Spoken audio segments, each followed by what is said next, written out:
Mary Marino. I live in State College.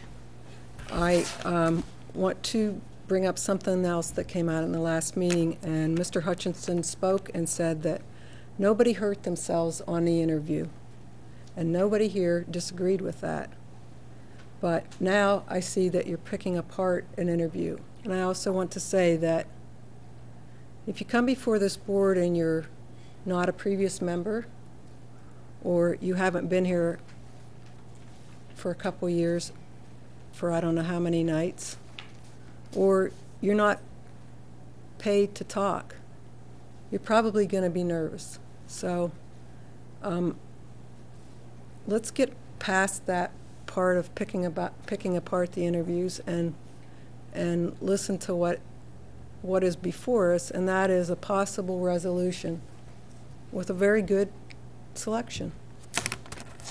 Cindy Harding, Harris Township. I forgot to say that before, and I have so many things I want to say. I'm hoping I can remember them all. First of all, I'm witnessing this discussion today. I'm kind of disturbed. I'm very disturbed, actually, that there are school board members sitting at this table who are putting words in candidates' mouths. You all had the opportunity. I suggested to you that the fairest thing to do in order to precipitate more discussion was to re-interview those candidates. You asked them 8 questions, and we're having 2 or 3 hours worth of meetings to determine who gets that seat, and you gave them the chance to answer 8 questions. And now, in hindsight, we're putting words in their mouths when we're trying to remember exactly how they said or where they stand on issues, and that is really not fair, and I find it very disturbing.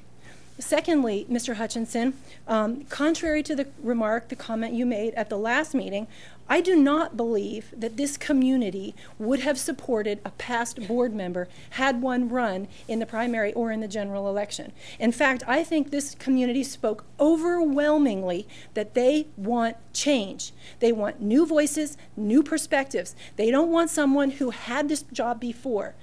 Okay, it was not, I disagree with you heartily, it was not just about the high school. That was just maybe the straw that broke the camel's back for a lot of people in this community. The elections last year, both of them, were about change and bringing new voices to this board. The third point I would like to make is, when we're talking about the learning curve here, let's remember that when Barney sat in that seat, he sat in that seat for 2 months, less than 2 months. So we're talking about a 2-month learning curve. The new person is going to have to get up to speed where Barney was. He's going to have to gain that 2 months. And I believe that any of the candidates, probably any of the 6 or any of the 14 who bothered to send in their application, their letter of interest, probably has the ability to do that. They obviously have the passion to, or they wouldn't have bothered to sit through the interviews and submit those letters of interest to you. So let's get it straight. The learning curve is a 2-month learning curve, because the community spoke overwhelmingly that they supported Barney, and I believe he had no school board experience prior to that, and he had no experience on a CAC before that. He was just a parent like everybody else here before he sat on this board. So he has 2 months of experience that someone else needs to catch up on. Let's remember that. It's not a steep learning curve.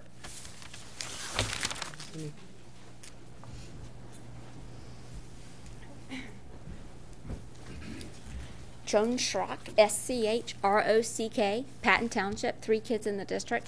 I was going to come before you today and commend you on going from 14 to 6 to 2.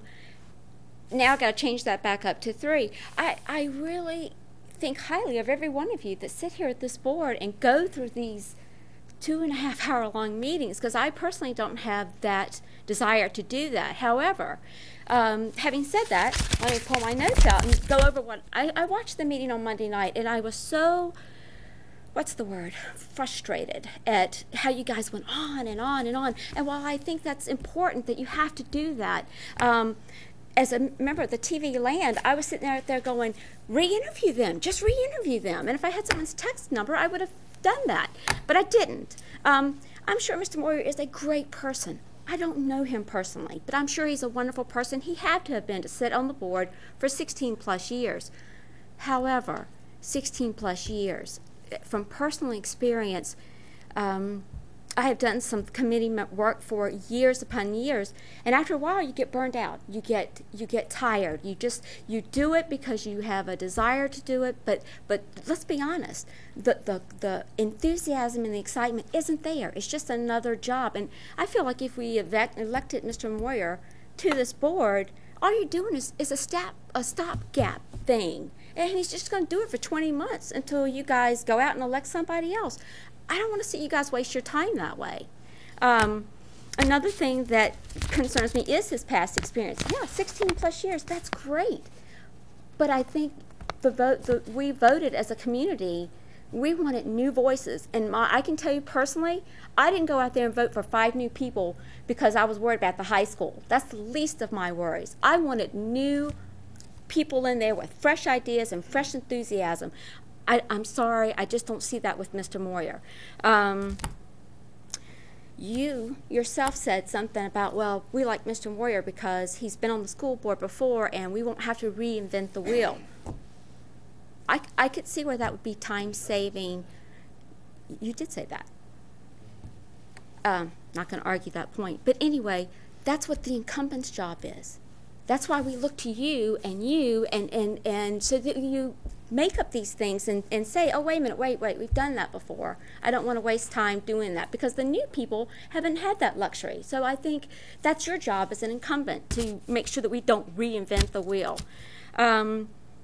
You talk about the high school building project. I still don't think that's my number one reason why I voted, but you said how valuable he was in the construction of Mount Nittany, and I agree. That experience is invaluable. I mean, I certainly couldn't come up here and say, well, this is what I think we should do. However, if he's so valuable, why can't we just tap his experience? If he's willing to serve here, well, I don't want him on the board, but why can't we tap his experience when that decision has to be made? I'm sure he'd be more than willing to do that. Learning curve. I agree with the person that spoke here just a few minutes ago. It's 2 months. 2 months. It's not rocket science. It's not anybody that of those 14 down to 6 or 2 candidates could do that job with a 2-month learning curve. I think if you're basing that on your decision, that's a weak decision to do that. And why not elect Mr. Pawlczyk right now and let him get that 2-month learning curve up and going really quickly, and then in 20 months or however, 18 months when it's time to re-elect, he's already got that under his belt. You don't have to start from ground zero.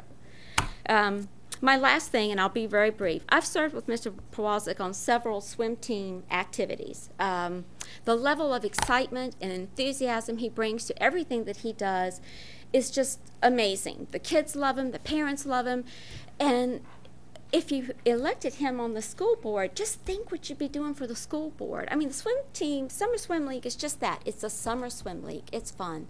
But the school board is a much more important, long-term, it affects many more people than a summer swim league. So I've said my piece. Thank you. Thank you, Jim.